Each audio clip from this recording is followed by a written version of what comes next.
সুপ্রিয় দর্শক মণ্ডলী, আজ আমরা এমন একটি জায়গায় উপস্থিত হয়েছি, যা আসলে চুয়াডাঙ্গা জেলার কিন্তু গর্বের একটি বিষয়। একমাত্র ব্যক্তি ২১ পদকপ্রাপ্ত খোদাবক্স সাইজি। চুয়াডাঙ্গার আলমডাঙ্গা উপজেলার নাগদা ইউনিয়নের জাহাপুর গ্রামে ওনার বাড়ি। আমরা কিন্তু আজকে ওনার বাড়িতেই অবস্থান করতেছি এবং আমার পিছনের যে মাজারটি দেখছেন এটি কিন্তু ওনারই সমাধিস্থল। তো আমার সামনে ওনার সুযোগ্য সন্তান লতিফ সাইজি, যিনিও কিন্তু একজন উচ্চমানের গুণী শিল্পী। ওনার সঙ্গে আজকে একটু কথা বলবো, যেহেতু আপনারা জানেন কিন্তু যে ভারতবর্ষের জনপ্রিয় একটি সিনেমা মনের মানুষ।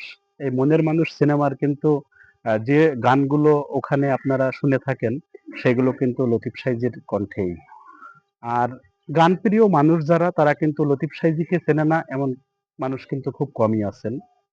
আর ওনার পিতা খোদাবক্স সাইজি, যার কথা বলে আসলে শেষ করার মতো না, যিনি বাংলাদেশ শিল্পকলা একাডেমির একজন প্রভাষক ছিলেন এবং বাংলাদেশের অজস্র গুণী শিল্পীর কিন্তু গানের শিক্ষক তিনি।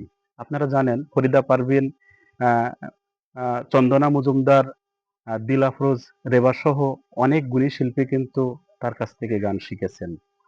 আর এমন একজন গুণী শিল্পী চুয়াডাঙ্গার জন্য কিন্তু গর্বের বিষয়, যিনি মহৎদের গান আদি সুরেই কিন্তু পরিবেশন করেছেন এবং তিনি নিজেও কিন্তু প্রায় ১,০০০-এর উপরে গান লিখেছেন। তো আজকে যেহেতু ওনার সন্তানের সঙ্গে আমাদের দেখা হয়েছে, যেহেতু ওনার সঙ্গে হয়তো আমাদের ভাগ্যেই নাই বিধায় ওনার চরণধুলি আমরা নিতে পারি নাই, তবে ওনার ঔরজাত সন্তান এখানে উপস্থিত আছেন। তিনিও কিন্তু বাবার উত্তরসূরি হিসেবে সঙ্গীত পরিবেশন করে যাচ্ছে। জিসাইজি, আমরা জানি যে আপনি অনেক সঙ্গীত পরিবেশন করেছেন। আর মনের মানুষ সিনেমায়ও তো আপনি অনেকগুলো সঙ্গীত পরিবেশন করেছেন এবং সেগুলো আদি সুরে। তো আসলে বর্তমান সিচুয়েশনে এই সঙ্গীতের যে সুরগুলো যে বদল হচ্ছে আমরা দেখি, ফরিদা পারভিনের কণ্ঠে লালন সাইজির একটা সুর, আবার ওই গানই আবার অন্য শিল্পী আরেক সুরে গাচ্ছে। আসলে সুরের পরিবর্তন হওয়াতে এই গানগুলোর যে আসলে পূর্বের যে ভাব, সেই ভাবগুলো যে আসলে নষ্ট হচ্ছে, এই ব্যাপারে আপনার মন্তব্য কি? এটা খুবই আপনি একটা গুরুত্বপূর্ণ আলোচনা করলেন এবং এটা গবেষণা ধর্মীয় আলোচনা করলেন। এটা খুবই আমরা দুঃখিত হচ্ছি যে গান শুনে যে মাটির গন্ধ নেই, কিন্তু এই গান এরা গাচ্ছে। যেমন একটা গান শুনে মানুষ ভক্ত হয়ে যেতেন, চোখে জল আসতো।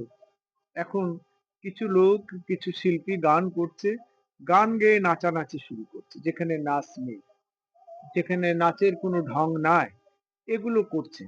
কিন্তু আদি ভাবধারা থেকে সরে যাওয়ার কারণে আমরা যারা লালন ভক্ত অনুরাগী যারা আছি, আমরা খুব দুঃখিত হচ্ছি এবং অখুশি হচ্ছি যে আদি ভাবটা যে রূপরস ছিল, সেই রূপরস গন্ধ কিছুই নেই বর্তমান সুরের মধ্যে। হ্যাঁ, শুনতে ভালো লাগছে, অনেক যন্ত্রতন্ত্র নিয়ে গাচ্ছে, গানটাকে লম্বা করে নিয়ে যাচ্ছে, গানটাকে ঝুমুর তালে গাচ্ছে, গান গেয়ে লাফাচ্ছে, কিন্তু যেখানে লাফানোর দরকার নেই সেখানেও সেখানেও লাফাচ্ছে। লাফাচ্ছে। এই জন্য আম, খুব মনের বিবেকের কাছে খুব দুঃখিত হচ্ছি এবং কষ্ট পাচ্ছি যে আমরা যে ভাবে গুরুমুখ বিদ্যা গুরুর কাছে শুনেছিলাম বা যা জেনেছিলাম তার একটু অংশ যদি থাকতো তাও ভালো লাগতো। আসলে সুর সুর নিয়ে অনেকের অনেক রকম মানে চিন্তা ভাবনা থাকে। আমরা দেখেছি যে আসলে যারা সঙ্গীত শিল্পী বা সুরের জগতে যারা আছেন তারা হিংসা চান না, তারা মানে হানাহানি চান না। তাদের ভিতরে কিন্তু সবসময় মানে ভালোবাসার মতো মন তৈরি হয়। এটা কি আসলে এই সুরেরই মানে সুরের মধ্যে থাকার জন্যই, নাকি এর বিকল্প জি, কোনো কিছু আছে? জি, এটা আপনার কাছ থেকে, আমি শিল্পী হিসেবে একটু আপনার কাছ থেকে সুর জানতে চাই। সুর হচ্ছে আম, সুর হচ্ছে দেবতা বা ওই যে সুরের মাঝে যখন থাকে তখন অসুরতা থাকে না। হ্যাঁ, অসুরতা থাকে না, তাই এই সুরের মধ্যে যেমন মানুষ গান বিভিন্ন সুরের সাথে গাচ্ছে, তাও তো একটা সুর, ওটাও আমরা মেনে নিচ্ছি যে যাই হোক এটা সুরের মধ্যে দিয়ে তো গাচ্ছে, একটা সুর করে তো গাচ্ছে। কিন্তু কষ্টটা এখানে যে মূল ধারাটাকে নিয়ে যদি গান গাইতো, যে লালন সাইজির গান যেমন আগে আমরা এই যে গানটি আমি মনের মানুষে গাইলাম তার একটু শোনাচ্ছি আপনাকে। এভাবে গাচ্ছি, আ ডুবে দেখ দেখি মন কি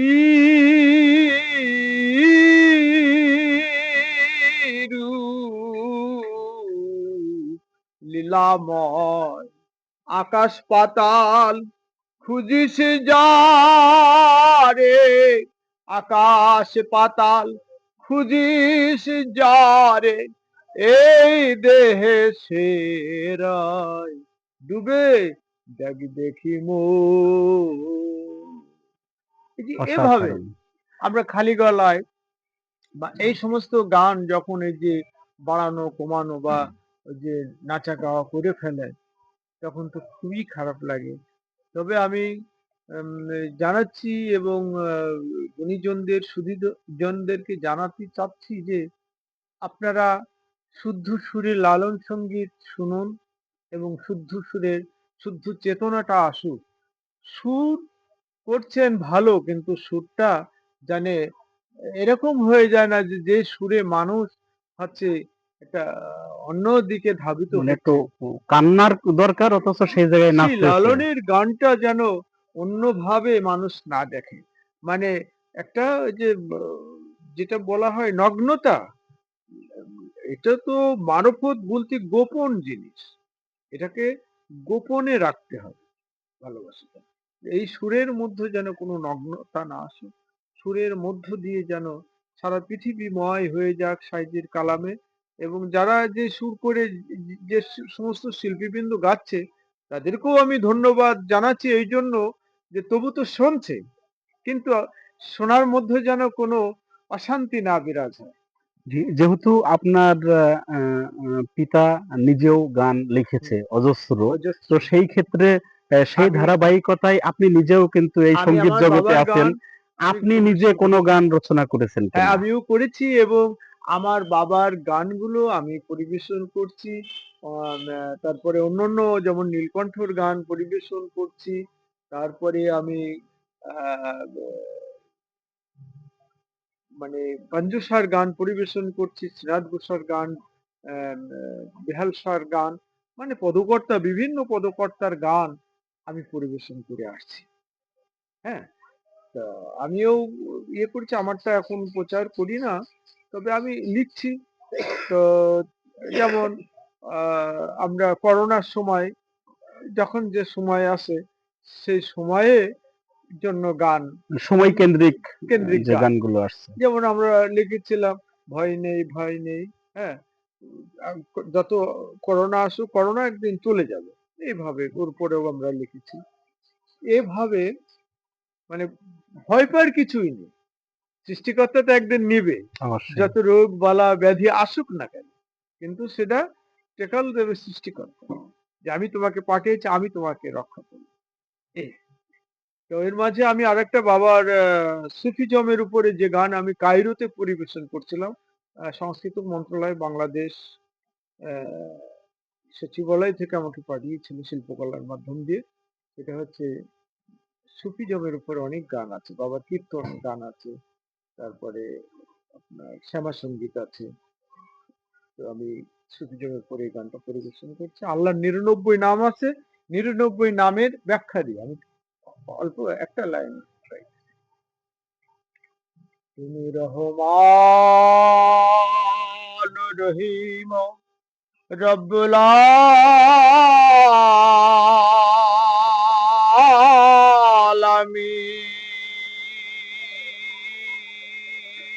আলামিন তোমার কৃপায় আছি আমি দিনহীন গফুর গাফার গুনা মাফ কর সবার গফুর গাফার গুনা মাফ কর সবার সবুর শুকুর নাম তুমি মমিন রহমান রহিম সমীয়ন নামে তুমি ডাকলে শুনতে পাও বসিরন হয়ে বসে আরো সে তেরাও সত্তার নামে সবার দোষ গোপন করাও কাহার হয়ে বিচার করবা শেষের দিন রহমান রহিম। অসাধারণ। এভাবে এভাবে আরো আসলে দু লাইন এই এই থাকলো। জগতের আপনাদের এই জগতের সঙ্গীতগুলো তো শুধু স্রষ্টার কথাই বলে, ধর্মের কথাই বলে। জি, জি। এইগুলো তো আসলে ধর্ম নিয়েই তো থিসিস এইখানে। ধর্মের বাইরে তো এখানে কোনো কিছু না, আমরা লক্ষ্য করি এবারে না। মূলত আমরা যে ধর্মটা করি মানব ধর্ম, বিনয়, সর্বদাই। বাবা বলতেন যে তোমার কথাও যেন কেউ আঘাত না পায়। তোমার চলার মধ্যে, তোমার বলার মধ্যে, তোমার মানে পারিপার্শ্বিকতার মধ্যে যেন কেউ কষ্ট না কষ্ট পায়। না পায়। এটাই হলো ধর্ম। অসাধারণ। আসলে এটাই। আর মানুষকে ভালোবাসার নামই তো ধর্ম। এই যে কারণ মানব আসলে সৃষ্টির যে জীব আছে, এই জীবের প্রতি সদয় হওয়াটাই তো মানুষের মূল কাজ। একদম ঠিক, আসলেই একদম এটাই। ঠিক। শুধু মানুষ না, যত জীব আছে সব জীবের প্রতিই তো আসলে সদয় হওয়া উচিত। সকলের প্রতি। আজকে যদি সবাই সবার প্রতি যদি সহনশীল থাকতো, তাহলে হয়তো হানাহানি, খুনাখুনি এই দেশের যা কিছু ঘটছে এগুলো হয়তো ঘটতো না। একদম আর বাউল সাধকরা তো আসলে এই প্রেম মানে সৃষ্টি করার জন্যই তো তারা এই সুরের মধ্যে তাদের বাণীগুলো লিপিবদ্ধ করে গেছেন। তো যেহেতু অনেক কথা আপনার সঙ্গে বলেছি, সর্বশেষ আপনার কাছে একটা জিনিস জানতে চাই, যেহেতু মনের মানুষ সিনেমায় যতগুলো সঙ্গীত আপনি পরিবেশন করেছেন, এর মধ্যে সবথেকে জনপ্রিয় এবং আপনার নিজেরও মানে পছন্দের কোন সঙ্গীতটা ছিল? ও আমি আমরা ২-১ লাইন সেটা একটু জানতে চাই। সেটা হচ্ছে আমার প্রযোজক এবং গৌতম স্যারের পছন্দের মানে সবই তো তিনিই তো করেছেন। তো সেই পছন্দের একটি গান যেমন মিলন হবে কতদিনে ধন্য ধন্য বুঝিতারে। হ্যাঁ, এটার মধ্যেও আমি এক লাইন শোনাচ্ছি। মিলন হবে কতদিনে আমার মনের মানুষের সঙ্গে। মিলন হবে কত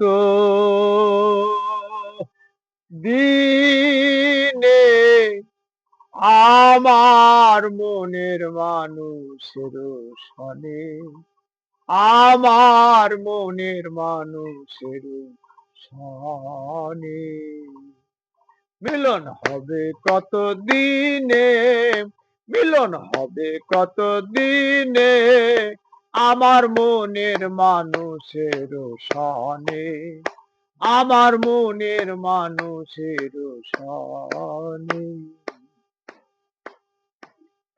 যতক প্রয়হর নিশি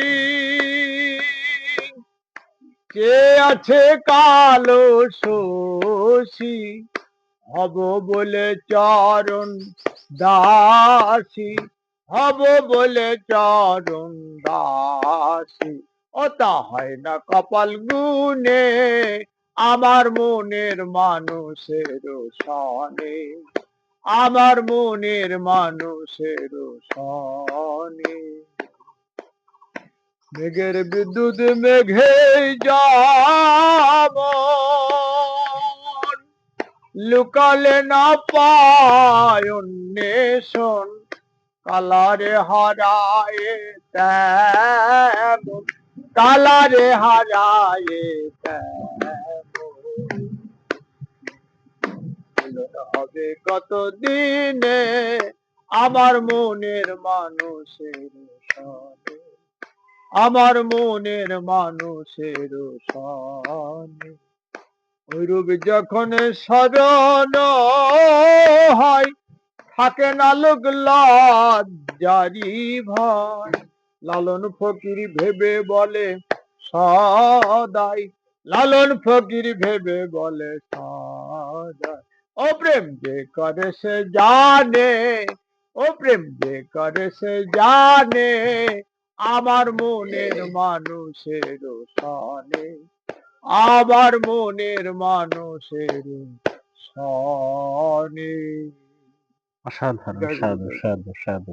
আসলে মানে সিনেমায় এই গানের নামকরণ থেকেই কিন্তু হয়তো মনের মানুষ সিনেমার নামকরণ করা হয়েছে। আসলে এই মানে আপনি একজন সাধক মানুষ হিসেবে এই মনের মানুষ, আসলে এই মনের মানুষটা সিনেমাতেও কিন্তু তা সকলেই শেষেও কিন্তু শুধু লালন সাইজির পদ থেকে বলা হয়েছে যে আজও মনের মানুষের দেখা পেলাম না। পেলাম আসলে এই মনের মানুষটা কি ঈশ্বরের কথা বলা হয়েছে? ঈশ্বরের কথা।